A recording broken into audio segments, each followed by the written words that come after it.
Op hires a private investigator on her sus husband and finds out about his disgusting sex addiction and affair. Husband demands for forgiveness and threatens to marry the other woman if Op does not comply. Posted by u/throw-ra London mum. My husband, 47M, and I, 44F, have been married for just over a decade, and it has been, for the most part, a loving marriage centered around our two beautiful children. Of course, I've had grievances. He travels a lot for work, is constantly glued to his phone, and sometimes abruptly pops out for errands that he has always been incredibly vague about. Initially, these didn't concern me too much. He has a very demanding job that has allowed us to have a lifestyle I never thought possible, enabled me to leave work to be with the children, take us on wonderful holidays, and send the children to a great school. I always felt that complaining to him about his work, phone, computer, and random emergencies would be selfish, considering everything he does for us. However, 2 weeks ago, I started getting really suspicious after I found a condom in the inside pocket of his blazer. There was no reason for him to have it there, as we only ever have sex at home, and frankly, it isn't something we do as often as we used to. This prompted me to do something I never thought I would do. I found an opportunity to get into his phone when he wasn't looking. I'm not sure what I was looking for. I first checked his photos but couldn't find anything. Then I decided to check his messaging apps, WhatsApp, Telegram, but both were password locked, which I found very odd. Only a message could be accessed, but there was barely anything there. At this point, I had a sinking feeling that something was up. Last year, a friend was in a similar situation and used a digital investigator to learn more about her absent and secretive fiancé. The investigator discovered that this man had been living a complete double life, with a long-term girlfriend in Edinburgh and, unbelievably, an entire business he had set up and was earning money from. She had no idea about the business or all the money he was making, and no doubt spending on his girlfriend. I asked for the investigator's details and requested that they pull together anything and everything they could find about my husband. The investigator spent about a week digging online and came back to me with a report that changed my life forever.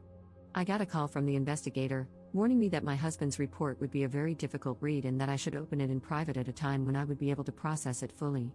Since receiving it, I have barely been able to eat, sleep, properly take care of the kids, or speak to him, and yet he is so absent-minded that he doesn't even realize something is wrong. It turns out that my husband of over 10 years has been, 1. Having an affair with a woman 15 years his junior. 2. Financing this woman's lifestyle and her failed business venture. 3. Attending sex parties with her, where they have sex with other partners. 4. Posting in a revolting online sex forum, including pictures of his privates and details of his addiction to corn and escorts to his creepy online friends. And 5. Based on his posts online, he has clearly been spending thousands on escorts as far back as 7 years ago. I have no idea where to go from here. I don't know what to do. I have no idea how to confront him about this or if I should see a lawyer first. I know the obvious decision is to simply divorce, but our children are 9 and 7. I have loved him since we first met 14 years ago, and I know that I have a place in his heart too, in spite of these actions. If he is truly an addict, then maybe there is a way to get through this if he agrees to treatment? I am a complete mess, and I can't talk about this to anyone in person just yet. Any advice you have for me would be really appreciated. Relevant comments. Commenter. You are allowing your love of a cushy, expensive lifestyle to cloud your good judgment. You deserve better, and your children deserve a happy home, which this will never be with a parent who is any kind of addict.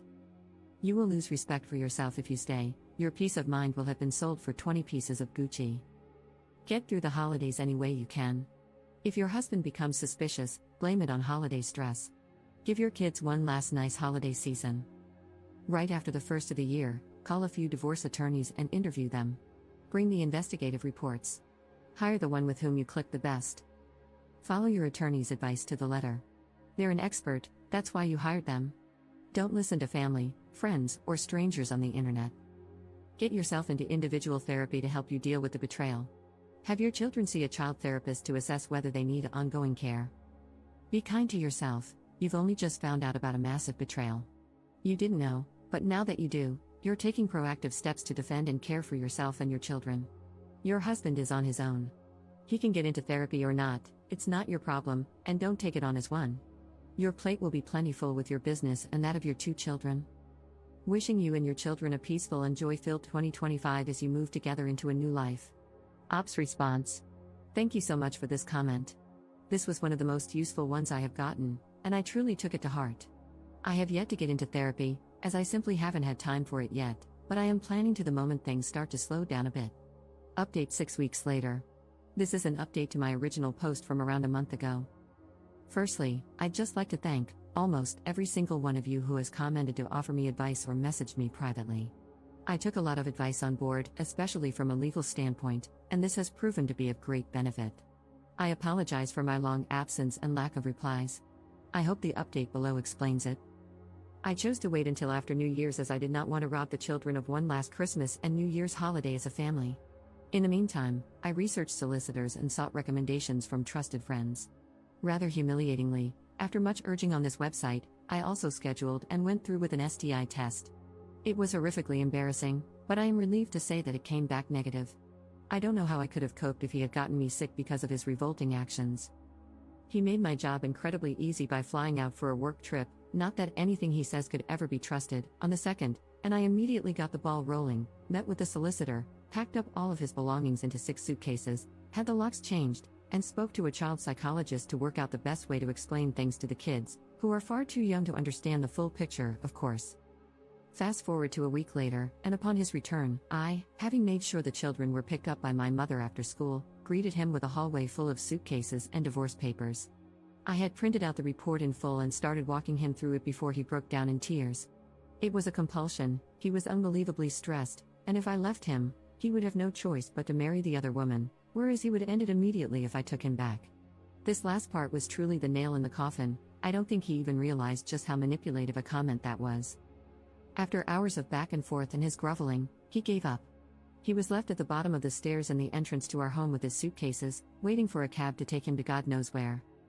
There is still a lengthy legal process ahead, and unfortunately, it turns out that his infidelity doesn't really impact how assets might be divided following the legal battle.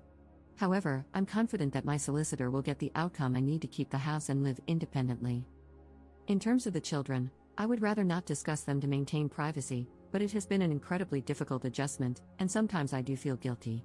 As for myself, I am still completely heartbroken, and frankly, I don't ever hope to find love again.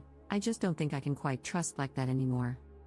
Finally, I'd just like to add that while most comments have been lovely and supportive, I did receive a number of comments and private messages blaming me for my soon-to-be ex-husband's behavior, claiming I did not give him sufficient sexual attention and that I shouldn't complain because he provided me with a certain lifestyle.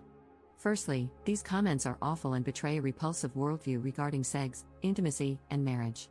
Secondly, our ailing sex life was not my doing and was, at times, a criticism I myself had of our relationship, not the other way around. Thirdly, just because someone provides you with a lifestyle does not entitle them to treat you as if you're nothing, with no respect, no honesty. I would have hoped everyone would be aware of that. Up in the comments. Thanks for this. Sadly, because we are in the UK, cheating doesn't have much of an impact on divorce outcomes. However, my solicitor is among the best in the UK, and I trust that we're going to do some real damage. Second update 3 weeks later. I never imagined that a single Reddit post would change my life in such a profound way. To everyone who commented, messaged, and supported me, thank you. Your advice, encouragement, and even tough love gave me the clarity and strength I desperately needed. I'm truly sorry if I appeared to have ignored some of your comments and DMs. I just wanted to thank you all and leave this final update. I will check and try to respond to messages and comments as much as I can. In the weeks following my last update, I have been navigating a completely new reality. The legal process is still ongoing, and while my solicitor has warned me that things could get complicated, I'm standing my ground. I want a clean break, financial security for my children, and a future where I am no longer tethered to a man who deceived me in every way imaginable. The fact that his infidelity does not significantly impact the division of assets is a bitter pill to swallow, but I will not let it deter me from seeking what is fair. Thankfully, some aspects of his actions that the investigator uncovered will negatively impact his case. Emotionally, this has been one of the hardest things I've ever endured. The betrayal still cuts deep, and some nights, I find myself questioning everything. I keep going back over our years together, trying to pinpoint where I missed the signs, where I ignored my instincts. The truth is, I may never fully understand why he did what he did, but I have finally come to accept that his actions were never a reflection of my worth. I was not lacking. I was not failing. He was. Since our separation, my soon-to-be ex-husband has fluctuated between remorseful and completely delusional. One day, he is begging for another chance, promising to change, telling me he will attend therapy and fight for our family. The next, he is enraged that I have ruined his life and taken away the stability he had with our children. He has tried to paint himself as the victim, conveniently glossing over his years of deceit and betrayal. At one point, he even suggested that we could remain partners but live separate lives, his way of trying to have his cake and eat it too. The most frustrating part has been his argument that this was a mental health issue or an addiction issue. In reality, it is 100% an entitlement issue. I have a lot of supportive people on here to thank for making that very clear to me at a time when I was doubting this. The manipulation has been exhausting. He has reached out to mutual friends, attempting to garner sympathy and twist the narrative. I have had to set firm boundaries and remind myself that I owe him nothing. The man I thought I knew is gone, if he ever truly existed at all. His behavior in the past few weeks has only reinforced my decision to walk away for good. For those wondering about co-parenting, it is a work in progress. I won't share too much for privacy reasons, but he is currently on supervised visits while we establish a longer-term arrangement. The children are adjusting as best they can, and I am doing everything in my power to keep their lives as stable as possible. They are my focus now, and their well-being is my only priority. As for myself, I am healing, slowly but surely. I have reconnected with old friends, thrown myself into activities that bring me joy, and even started to look toward the future with something resembling hope. I won't lie, trusting again feels impossible right now. Love, at least the kind I believed in, feels like a distant and naive concept. But I also know that I am stronger than I ever thought I was, and that gives me faith that I will rebuild, in time, in my own way. I could never have imagined getting through this when I made my first post. Yet here I am on the other end of it. Still standing. To those who may find themselves in a similar situation, please trust your instincts. Do not gaslight yourself into ignoring the signs. If you don't have 100% certainty, find a way to get it like I did. Either try to gather evidence yourself, that you can use in court, or hire a private investigator like I did.